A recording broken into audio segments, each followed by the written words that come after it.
जरूरी है। नमस्कार दर्शकों, ये है MNS न्यूज नेटवर्क। मैं हूं आपके साथ आरती। आइए देखते हैं आज की कुछ खास खबरें। एकदम बनारसी खस्ता, दलित बूथ अध्यक्ष के घर नाश्ता करने के बाद बोले विदेश मंत्री जयशंकर।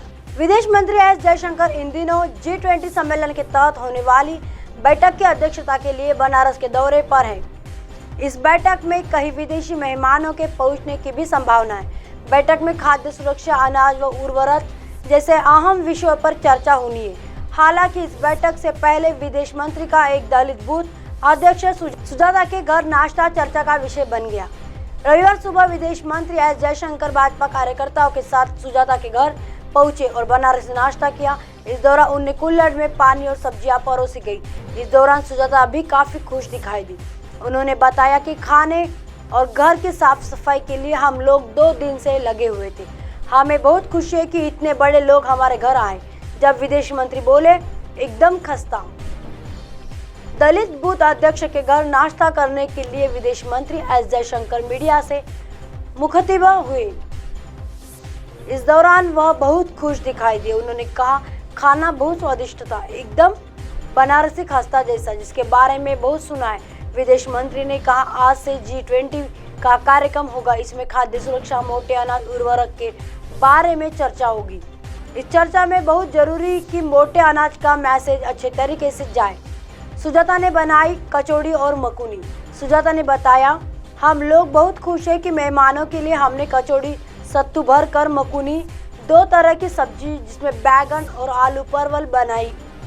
वही इस नाश्ते को थोड़ा देसी टच देने के लिए पानी और सब्जी कुल्हड़ में परोसी थी।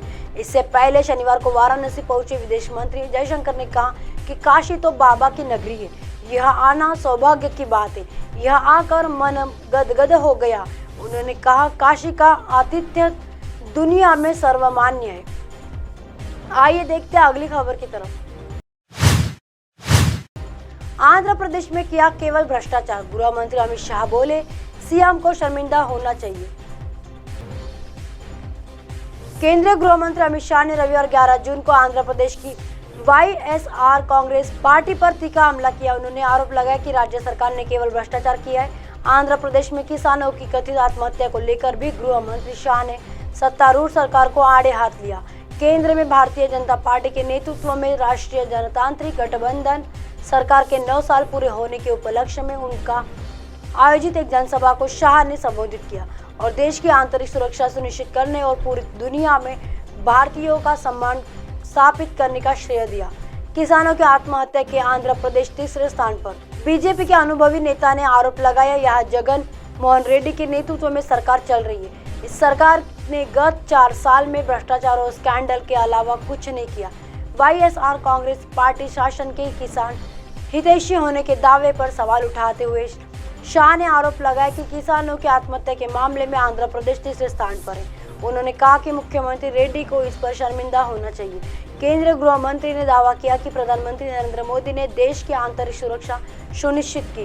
उन्होंने कहा कि पाकिस्तान से प्रेरित आतंकवादियों जिनकी देश में हमले की आदत पड़ गई थी और जिन्होंने उरी व पुलवामा हमलों को अंजाम दिया, उनके खिलाफ भारत ने पाकिस्तान में घुसकर जवाबी कार्रवाई की और सर्जिकल स्ट्राइक और एयर स्ट्राइक कर उन्हें जवाब दिया।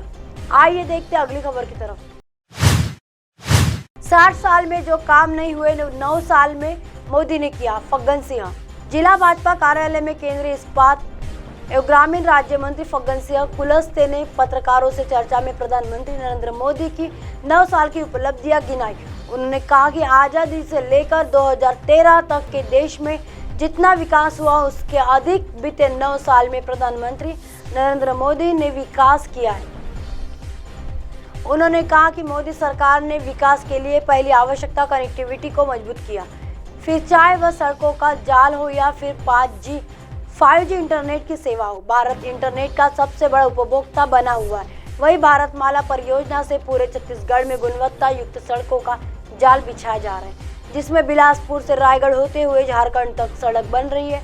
प्रधानमंत्री ने किसान सम्मान निधि योजना के तहत 40 लाख किसानों के खाते में 1800 करोड़ रुपए से अधिक की राशि का भुगतान किया है। जल जीवन मिशन योजना के तहत 33 करोड़ रुपए दिए गए, जो अपने आप में रिकॉर्ड है। उन्होंने कहा कि PM आवास योजना के तहत 8 लाख से अधिक मकान पूर्ण कर लिए, जिसमें 16 लाख मकान कांग्रेस सरकार ने नहीं दिए। उन्होंने आयुष्मान भारत योजना के तहत 1.57 करोड़ रुपए केवल छत्तीसगढ़ में लाभार्थियों को दिए।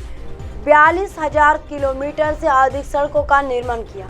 इतना ही नहीं, प्रधानमंत्री जन धन योजना के तहत 1,67 लाख से अधिक खाता खोले गए, जिसमें सीधे हितग्राहियों को योजनाओं का लाभ दिया गया। गैस प्लांट को राज्य से जोड़कर बाटलिंग की सुविधा। उज्ज्वला योजना के तहत गरीब महिलाओं को बांटे गए गैस कनेक्शन की रिफिलिंग नहीं हो पाने के संबंध में पूछे गए सवाल पर उन्होंने कहा कि हमारी योजना के पहले चरण हमने इस योजना के तहत 9 करोड़ 50 लाख लोगों को निःशुल्क गैस कनेक्शन दिया। अगले चरण में हमारी कोशिश है कि गैस प्लांट को प्रत्येक राज्य से कनेक्ट कर बॉटलिंग की सुविधा उपलब्ध कराई जाए। इसके अलावा पाइपलाइन के जरिए भी गैस रिफिल कराने की योजना शामिल है, जिससे गैस के दामों में कमी लाई जा सके। साथ ही हमने राज्यों को भी छूट दी है कि वह घरेलू गैस रिफिल में अनुदान के माध्यम से कीमतें कम कर सके। अब आप हमारे चैनल को आपके मोबाइल पर भी देख सकते हैं। मोबाइल ऐप पर देखने के लिए प्ले स्टोर से MNS news TV app download करें। इंस्टाग्राम, ट्विटर, हाइकू, फेसबुक और कई सोशल मीडिया के प्लेटफॉर्म पर हमारा चैनल उपलब्ध है। आप इसे यूट्यूब पर भी देख सकते हैं। आप हमारे चैनल को लाइव भी देख सकते हैं www.mnsnewstv.com पर। फिलहाल वक्त चला दर्शकों ब्रेक का। ब्रेक से लौटने के बाद देखिएगा देश और दुनिया की तमाम खबरें। बने रही MNS न्यूज़ पर। नमस्कार।